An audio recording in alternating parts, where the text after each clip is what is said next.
आपल्या मुलाने इतिहास घडवावा असं प्रत्येक पालकाला वाटत असतं. म्हणून तो मुलाला चांगले शिक्षण देतो, कॉलेजला पाठवतो.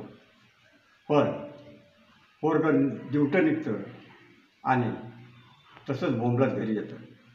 आणि मग घरी आल्यावर बापाला राग येतो आणि तो त्याचा राग कसा व्यक्त करतो हा माझ्या तू तर भूगोल घडवला या कवितेतून ऐका. बापानं म्हटलं काहीतरी इतिहास घडव, पण पोरानं भूगोल घडवला. पहिल्या होत्या 5 पोरी, पुन्हा एक मुलगा वाढवला. घडायला घर पडलं कमी, मग पुन्हा एक मजल्यावर मजला वाढवला आणि असा त्याने आधीच बापाचा पायदळी तुडवला. मग बापाला आला राग.